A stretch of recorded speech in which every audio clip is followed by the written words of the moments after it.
Hello my beautiful souls and welcome back for today's video. I don't know what I'm going to call this yet, but hopefully the title tipped you off. Basically, I have a bunch of decks that I am in limbo with, in the liminal space with, in that in-between indecision space with. And I just want to sit down and see if I can talk myself through to some clarity and invite you along for the journey. I have about half an hour to do this right now. I'm guessing it's probably going to take me longer than that to get through the whole pile that I have on the chopping block here, because I think there's about 30 decks or so, which is crazy to say. So let's get into a little bit of backstory and then we'll jump into the decks. So I'm at this place right now on my journey where I have collected a lot of different decks, and I really enjoy getting new ones in, trying them out, and seeing if I resonate with me or not. And I've gotten several ones in the past that I've been ready to let go of. I did some trades last year, which was super fun. And I've gotten to a point after I moved where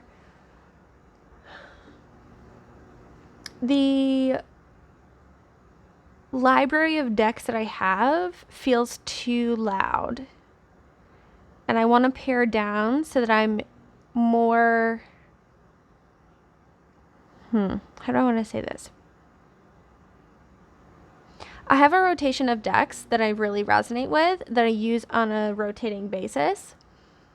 And then I have a rotation of decks that are usually new, or ones that I'm trying on, or ones that I don't use very often, that are more like acquaintances.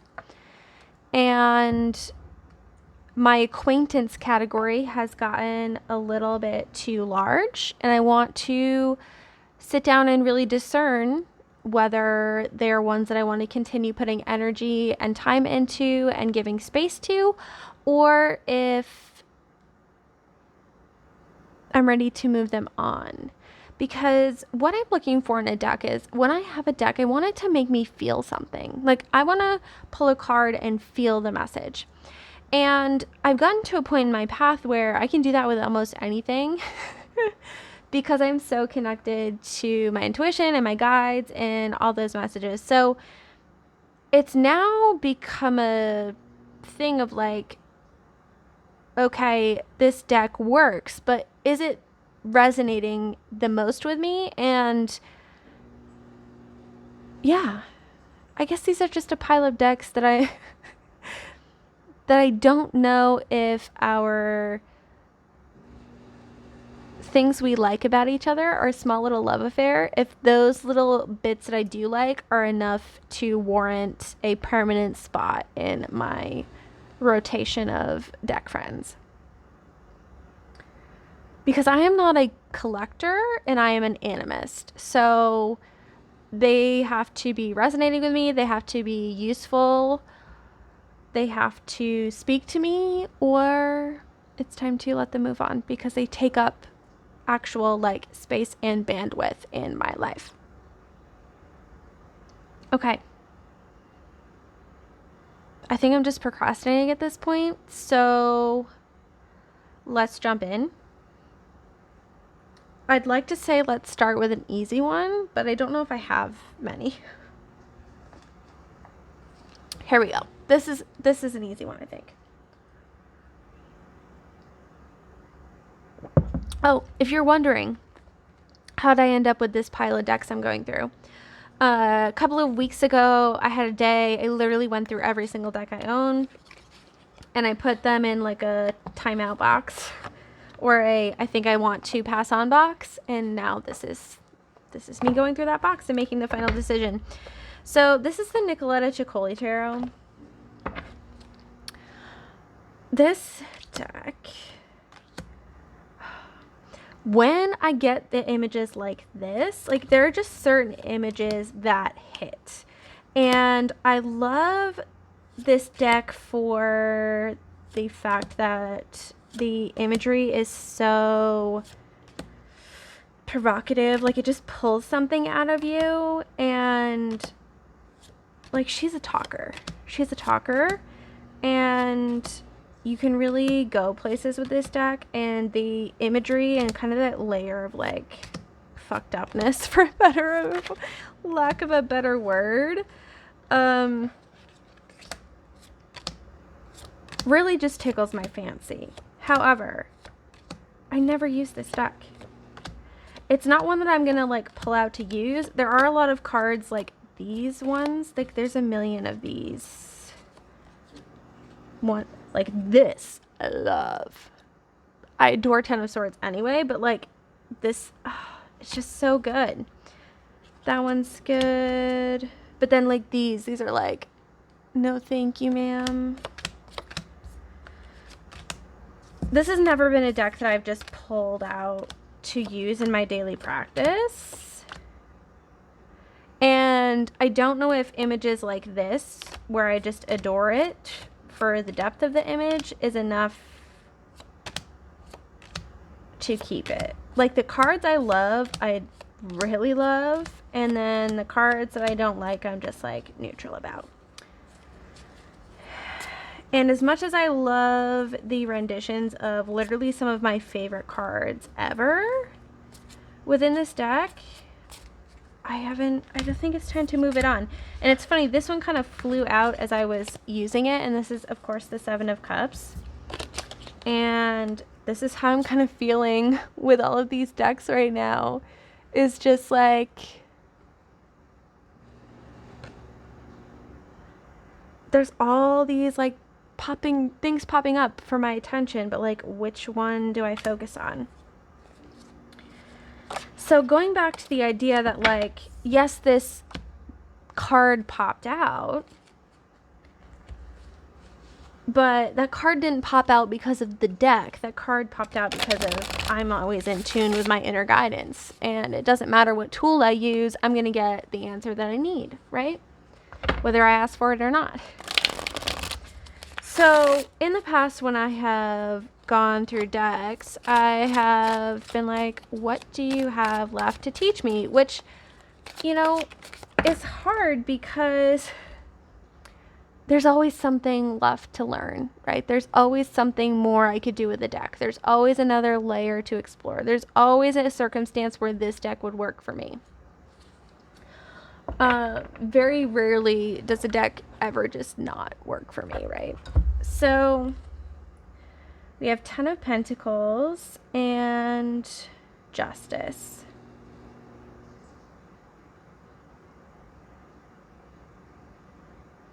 And right now, the lesson that I need to learn from this deck is to restore balance and equilibrium within my oasis, right? So do I like this deck? Yes. Do I enjoy using it? Yes. Would I recommend it? Absolutely. When I use it, is it powerful? Yes. Have I used it? No. Is this something that I desire to use on my path moving forward? Yeah, I don't think so. I don't think so. And I can always get it again, right? So this will be looking for a new home. All the decks that are looking for new homes, I will be listing in my shop over on my website. And you can always also trade with me. So that is an option. I'll leave those details below. But that's not really what this video is about. But since I am making that decision, there you go. If you would like the Nicoletta Ceccoli Tarot, she's looking for a new home. Let's do another easy one. This is the African Goddess Rising Oracle. I believe that I put this on a chopping block before. I'm pretty sure I've like actually done a video where I like destashed this. And I have this weird pull to this deck, but I literally never use it, and it doesn't feel like it had the depth I wanted. Liberation. See what I mean about literally using any deck and getting the message you need. So she's ready to go. I can't hold on to her for fear of scarcity, right? But since acquiring, since this deck was on the chopping block, and it was on the chopping block because I didn't feel there was enough in the guidebook, I have learned that there is actually an accompanying book that you can get with this. And that's why I pulled it out of my initial pass on pile, because I was like, oh, I'll get the book. And I never got the book. I even looked at it in the store. And yeah, I really enjoy this, even though I am quite obviously, you can tell from my hands, not of African descent in this lifetime. I really connected with this deck. There are, of course, a lot of different goddesses from different pantheons, right? The guidebook leaves a little bit to be desired, but if you just want a jumping off point, it's not a bad place to go. The artwork is stunning. It's super beautiful. It's a very empowering and supportive deck. And again, would I recommend this? Yes, with the caveat that it's not a good like reference for goddesses. It's more of just a jumping off point, or like altar cards or general oracleness. Don't know anything about the accompanying book, but she's looking for a new home.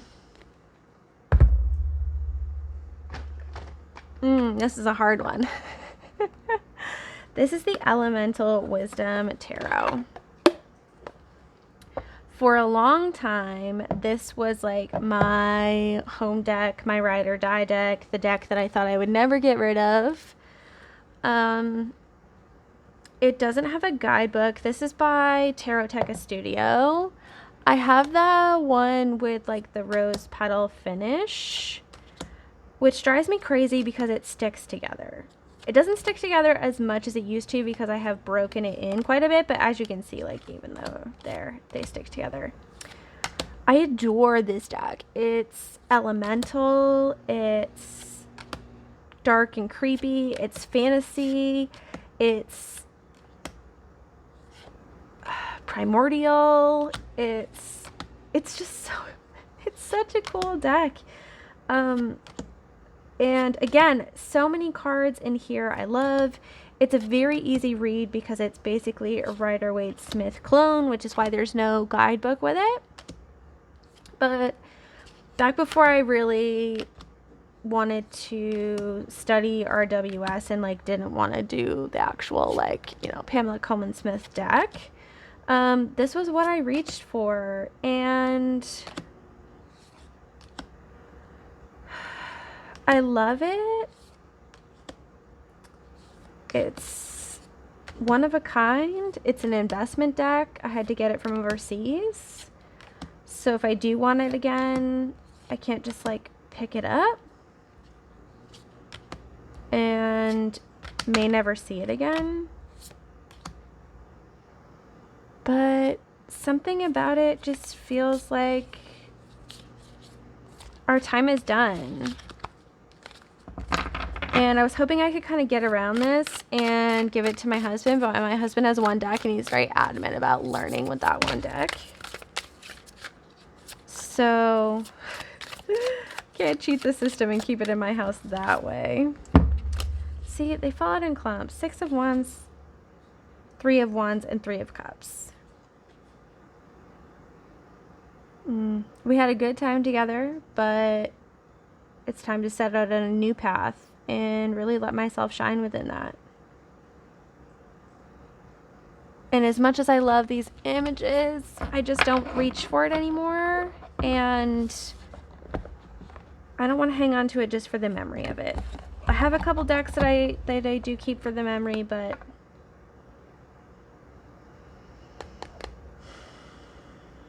I may regret it, but I think she's looking for a new home.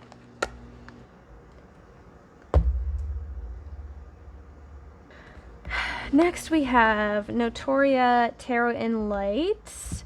This is a Fabio Lustrani deck. I got this because, let's be honest, Racine, Al Moon 513, she has the Kickstarter editions of these, and there's this Notoria one, which is like all of the angels from the Key of Solomon texts, if I remember correctly.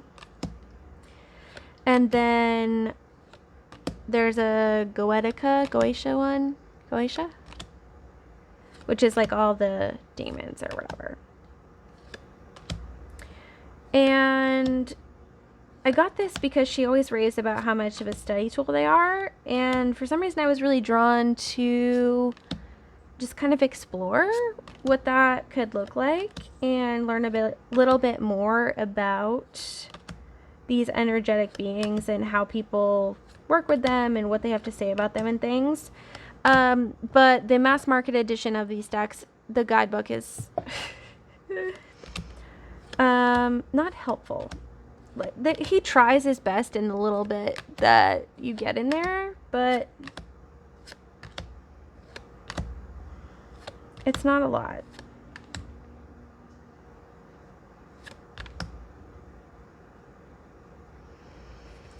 I don't know. I can't use it as like a regular deck, because that's not its purpose. It would be more of a magical working and ritual tool. In order to work with it, I need to get the Key of Solomon. This is something that I would like to do, but I don't feel that it's in my to-do this year.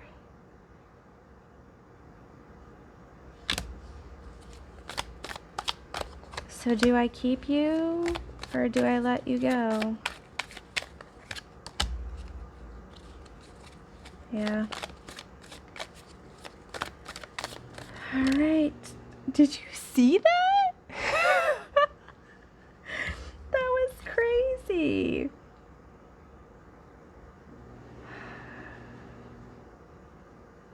Yeah, there's an indecision because of the fear of loss, but again, we have the 10 of Pentacles and the 3 of Pentacles. I know I said I wouldn't read like a regular deck, but for that purpose I did.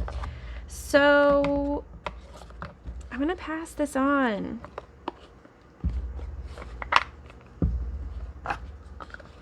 It's a project that I'd like to get to, but it's not a project I can get to right now. I feel like I'll circle back around and probably repurchase this deck when I'm ready, but for now, she's looking for a new home. And because I can't sell one without the other, to me it's a set, right?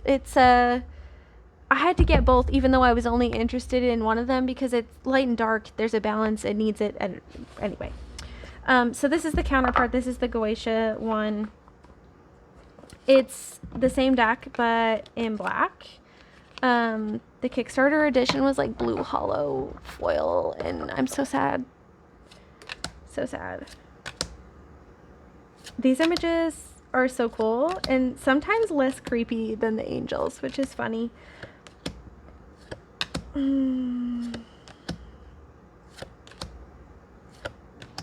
Although now I'm feeling... I feel really drawn to this one. Okay. Are we going to work together sometime soon?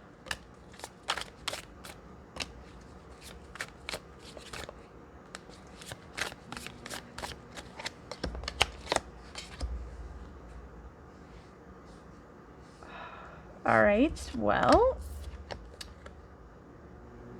we have the King of Wands, King of Pentacles, the Sun, and the Two of Cups.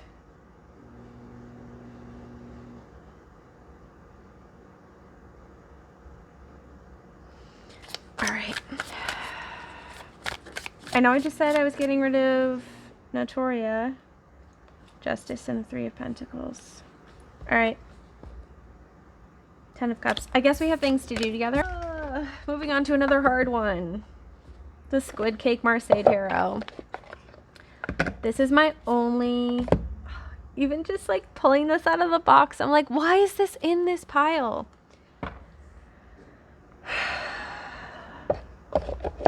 I gotta move the decks. I love this, especially as a spring deck into the summer. I freaking love these little weird creatures.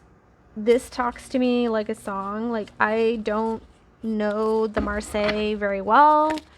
This has been my only experience with it, but oof. Ooh. That one hits. Hermit is my card of the year. So I feel very called out right now.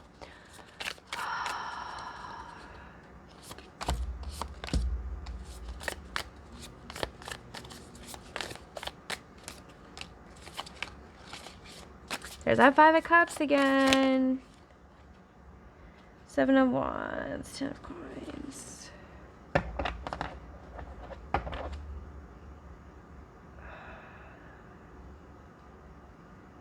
Here's the thing. Do I have fun with this deck?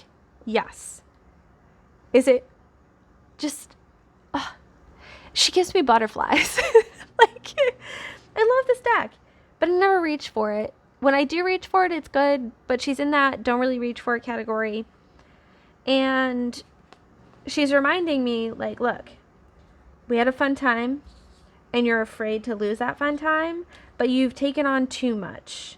And this year you're on a journey to... You're on the journey of the Hermit, and it's a whole different playing field, and we're going whole different places. So I need to choose to move forward and defend what I'm building, even if it means breaking up with this adorable, cute little deck. So anyway, only issue with this deck is it's super stiff cardstock, so you can't ruffle shuffle it, which is a shame since it's like playing card size. But I can't look through it. I can't look through it. It's cute. Highly recommend it. Great guidebook. Fantastic introduction to Marseille. Cute, cute, cute, cute, cute. But after I snuggled with her one last time, she's looking for a new home. Oh, that's so painful. Okay. Next.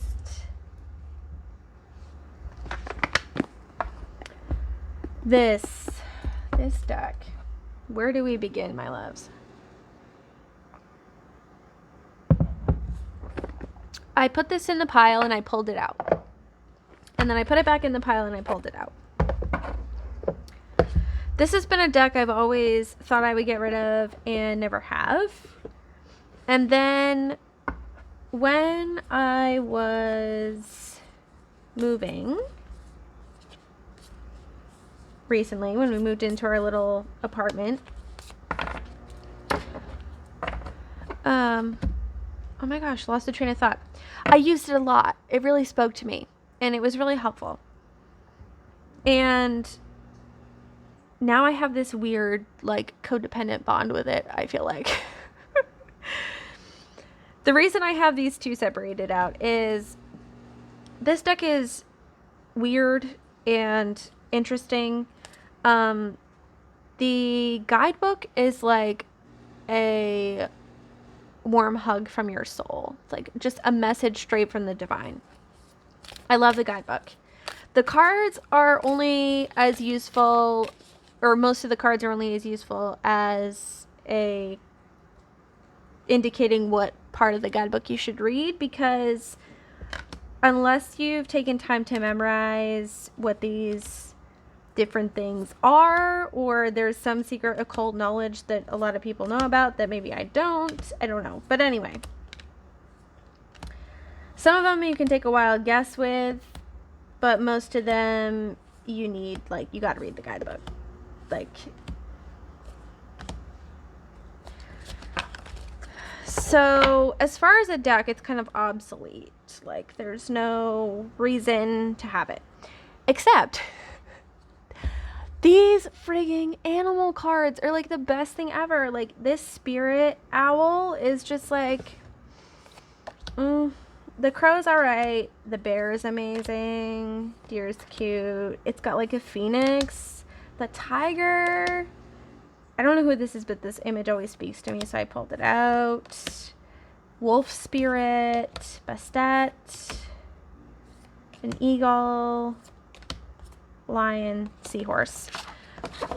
So, I don't know.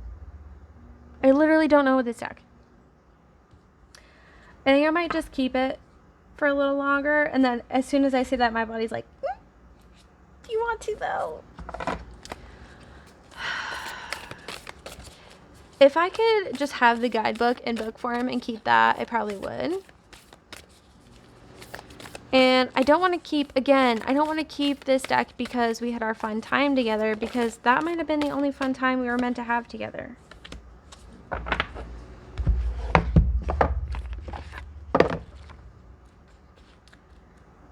I'm going to pause this, read, and decide. See, this is what I'm saying. As you embrace your inner essence, you will be at peace with who you are, including your vulnerability, and no longer see the need to conform to social ideals which have no true resonance for your heart. You are encouraged to trust your intuitive recognition of which environments and relationships harmonize well with you. Supporting your spiritual growth and well-being on all levels, you have the innate capacity to manifest. Relax and you shall attract all you need. See what I mean? Like, this is like, the way this guidebook is written is a hug for the soul, like straight from the divine. Like, it's so powerful. But I was actually, as I was reading that, I was reminded of a conversation I had with a dear friend today, Anna, my love. And we were talking about how just because some things are in the vein of your interest, in the vein of things that you enjoy, it doesn't mean that that thing resonates perfectly with you. So whether that be, you know, people who are interested in the same things as you are, some people might not resonate with you despite that. And I'm kind of translating that from our conversation to this deck thing of like, she's like the eccentric aunt, and when she comes around, she's exactly what you need, but you don't have the capacity nor the desire to really have her in your inner circle, you know? I don't think I can let go of this deck yet. I know I should, but I don't think I can. And I'm not going to berate myself for that. She's going to go back in the maybe pile, and we'll see how I feel next time she comes around.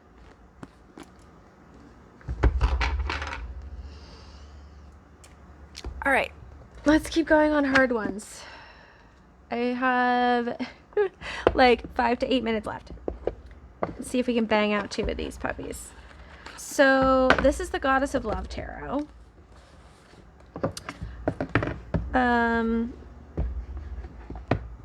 I never really resonated with this when I got it. I knew I wouldn't. There was this period when this came out where everyone I was kind of like into watching on TarotTube was obsessed with this deck. I cannot stand how many snakes there are in this thing.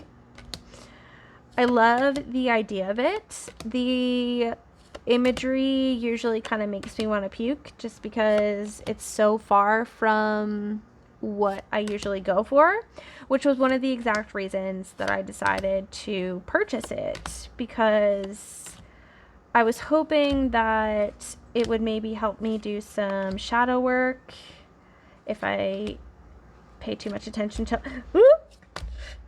okay, pay too much attention to all the snakes. I'm irrationally afraid of them, if you couldn't tell. Serious phobia. I've done better than in the past. Before, I wouldn't even be able to touch this deck knowing that these were in here, but now I can do mostly okay. But anyway, cobras still are hard for me. What am I saying? I don't know if I want this deck or not. I obviously got it for a reason. And it's not an accident. I enjoy the guidebook because it offers, well, hello, just spit me out, girl. It it offers a different perspective. And who am I? Like, that is a phrase I would never say. Just spit me out, girl. Like, what? What? Okay.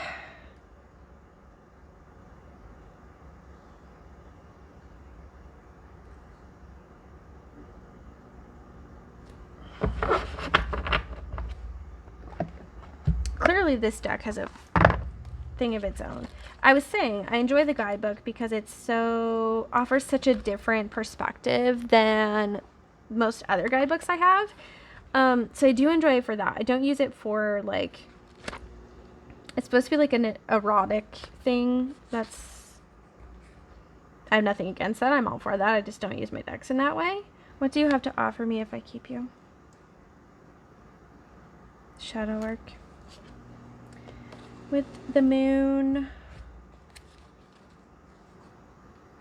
and death.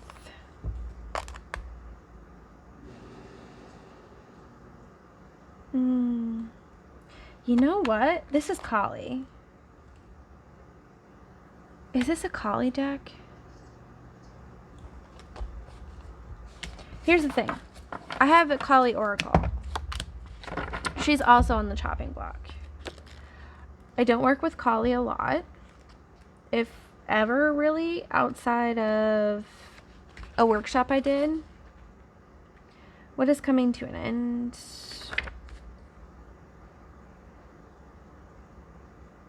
Follow my intuition towards my heart, towards my temple, blah, blah, blah. This is not helping.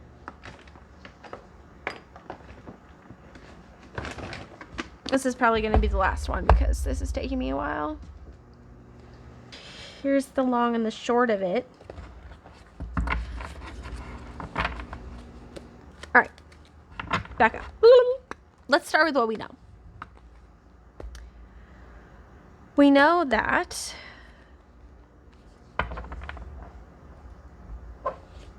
this deck and I have some friction.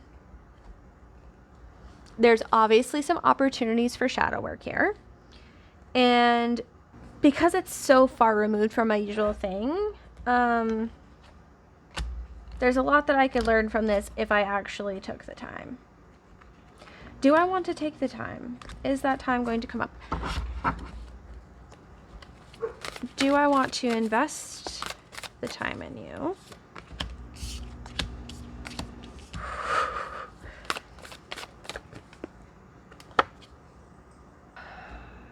I get confused sometimes, and this is one of those times. Since Kali popped up in the death card, and Kali Oracle is also on the chopping block, I have this deck in an app, and I got it in an app to see if I would like it.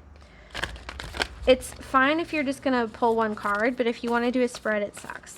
Do I ever really use this deck for more than one draw? Like every once in a blue moon? No.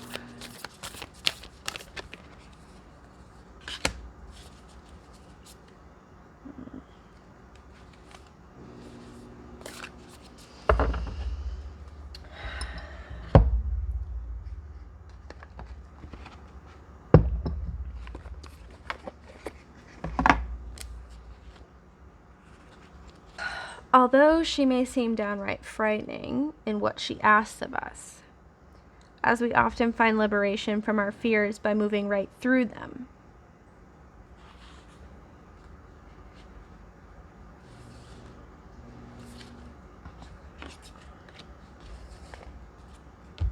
I don't know on either of these.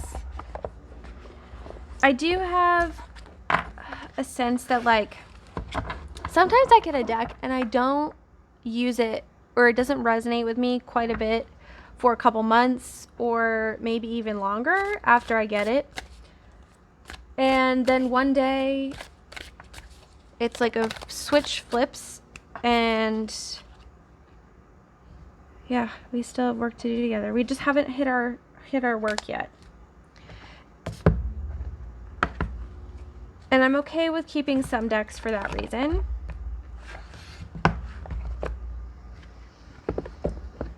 So she's gonna stay for now,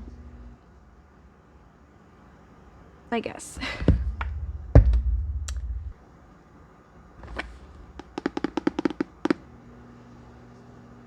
I feel like I got this deck after we worked together. And I don't think that, like, I'm never going to work with Collie again, but I don't think that I'm going to work with her enough that I need an entire deck for her.